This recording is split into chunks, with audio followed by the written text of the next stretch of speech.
Night falls over the Ford of the Jabbok, and one man is left alone. He sent his wives ahead, his children ahead, his flocks, his servants, everything he owns. All of it crossed the river hours ago and disappeared into the dark on the far bank.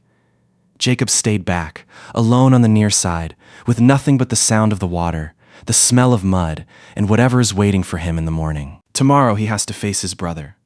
20 years ago, Esau swore to kill him for what he'd taken, the birthright, the blessing, the future that should have belonged to the firstborn. Jacob ran that day and never really stopped running. Tomorrow, the running ends, one way or another. But tonight, before any of that, someone finds him in the dark and grabs him. They wrestle. Not for a few minutes. For hours, through the entire night, two shapes locked together in the mud beside the river, neither one able to put the other down.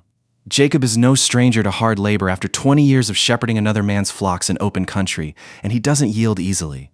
Whoever this is doesn't finish him either. Hour after hour, in the dark, the match holds. Then, as the sky starts to gray toward morning, it ends. But not the way a wrestling match usually ends. There's no final blow, no pin. The figure simply reaches out and touches Jacob's hip. That's the entire action, a touch. And Jacob's hip comes out of its socket in that same instant, an injury he will carry and feel for the rest of his life. Here's the detail most retellings slide past. If a single touch could do that, this was never really a contest Jacob had any chance of winning, which means the hours before it, the whole exhausting night of struggle, weren't necessary to settle anything at all. So why let them happen? Why wrestle a man all night when it could apparently have ended at any moment you chose? Genesis doesn't answer that directly, but it leaves enough behind to work with, in the words it chooses, in what happens to Jacob's body, and in what the rest of Scripture does with this night, centuries later. Start with the word Genesis actually uses for that final action. In Hebrew, it's Naga, an ordinary, common verb for making contact. It shows up elsewhere in Scripture for a hand resting on a shoulder, a finger reaching for an object. It is not the word Hebrew writers reached for when they meant a strike or a blow. The language has separate vocabulary for that, words for smiting and crushing, and none of them appear here. Genesis is specific about this much. Whatever happened to Jacob's hip, the text frames it as contact. And that's what makes the moment strange rather than simply violent. The hip is one of the sturdiest joints the human body has, built to bear weight and absorb force without failing. Whatever was capable of dislocating one with something the text calls a touch was clearly never in any real danger during those hours in the mud. The struggle wasn't actually a struggle, not for this being. It was something else. So the question sharpens. If defeating Jacob was never genuinely difficult, then defeating Jacob wasn't the point of the encounter. Something else was happening during that all-night wrestling match. And to find out what, it helps to stop looking at that one night by itself and look instead at the man Genesis has spent 30 years building toward it. Jacob's story doesn't start at the river. It starts in the womb. Genesis says he was born gripping his twin brother's heel, a detail so central to who he becomes that it gives him his name. Jacob comes from the Hebrew word for heel, and it carries a second meaning that follows him for the rest of his life. One who grasps, one who displaces, one who takes another's place by getting there first. Esau throws that exact wordplay back at him years later, after Jacob has taken his birthright and then his blessing. He is named exactly right, Esau says, because this is now the second time his brother has taken what wasn't his. Look at how consistently that pattern holds.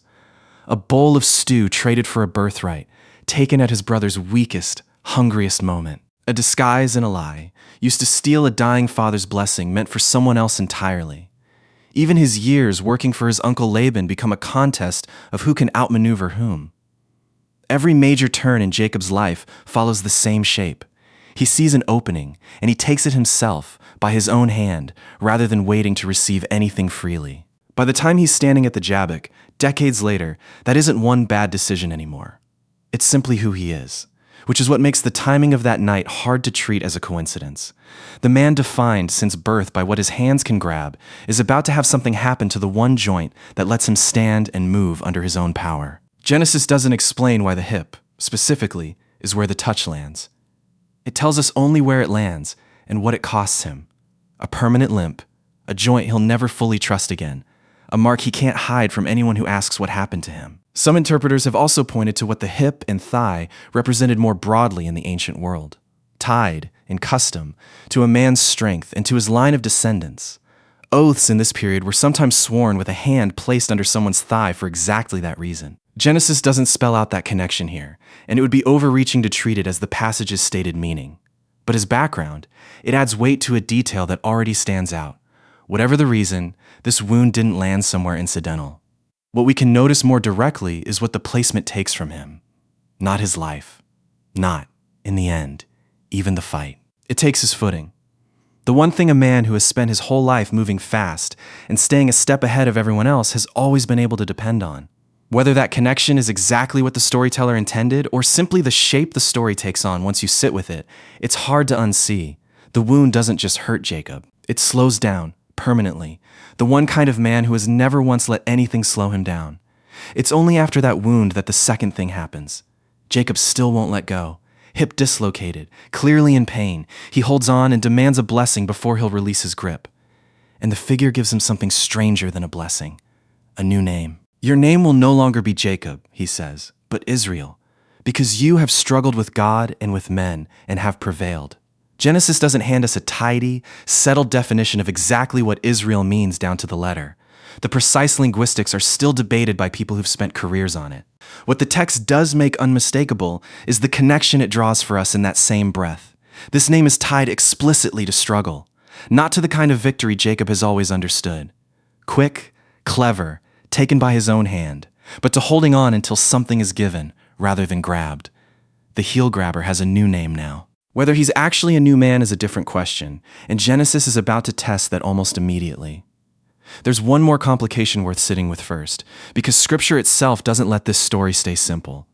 At the river, Jacob names the place Peniel, face of God, saying he has seen God directly and survived it.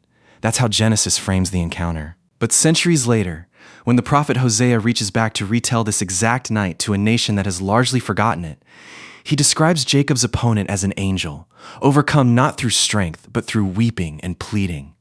Those two accounts don't fully agree on who or what Jacob actually grabbed hold of in the dark. Interpreters have argued over that gap for a long time, and nothing here forces a tidy resolution.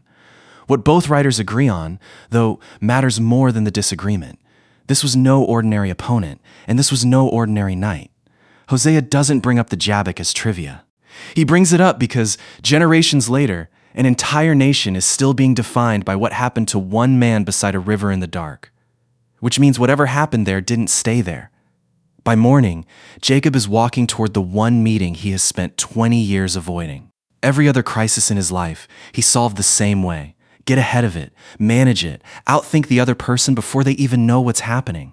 That's exactly the plan he builds for this morning too. Genesis shows him sending wave after wave of livestock ahead of himself as gifts, spaced out deliberately so Esau will be softened by the time the two brothers actually meet, arranging his family in careful order behind him, working the angles right up until the moment he can no longer avoid the meeting itself. Jacob, the negotiator, doing what Jacob has always done, one last time. Except now, he can't finish the plan the way he always has. He walks out ahead of everyone else to meet his brother, and Genesis says he bows to the ground 7 times as he approaches. The posture of a man with nothing left to negotiate from, limping the whole way, unable to run if the meeting turns badly, unable to explain away what happened to him in the night. The man who has never once entered a hard situation without an angle is entering the hardest one of his life without the ability to even move quickly. And it's there, not managed, not maneuvered, not talked around, that the reconciliation actually happens. Esau doesn't wait for the 7 bows to finish. He runs to meet him. Genesis says he embraces him, falls on his neck, and weeps. The relationship Jacob spent 2 decades too afraid to face gets resolved in a single morning, and it happens on the one day he shows up unable to perform a strength he no longer has. Genesis never states that the wound is why Esau forgives him. It states only what happens and in what order. But the sequence is hard to miss. The night that broke Jacob's stride is the same night that comes directly before the morning he finally stops running. So go back to the question this all started with. If a touch was enough to end the match, why let it run all night first? Here is the strongest way the sequence itself seems to answer that. A being capable of disabling Jacob instantly had nothing to prove by winning quickly, which means the hours of struggle were never really about the outcome. They were about Jacob. Every minute he spent trying to hold his ground the way he always had was a minute spent discovering that his usual strength wasn't going to be enough this time. The touch didn't arrive until that lesson had fully landed. And when it didn't just end a wrestling match. It took the one thing Jacob had never before had to surrender, his ability to keep standing entirely on his own terms. Genesis never states this outright, but it's the reading, the sequence itself keeps pointing toward. A struggle allowed to run its full course, followed by a wound in exactly the place that mattered, followed by a new name, followed by a mourning that finally tests whether any of it took. Line those up, and why wrestle him all night starts to look less like an unanswered mystery and more like the entire point of the story. Maybe part of why this account still lands the way it does is that Jacob is easy to recognize. Most of us carry some version of his strategy. The belief that if we just manage things carefully enough, work hard enough, stay clever enough, we can get ourselves through almost anything without ever having to actually depend on someone else.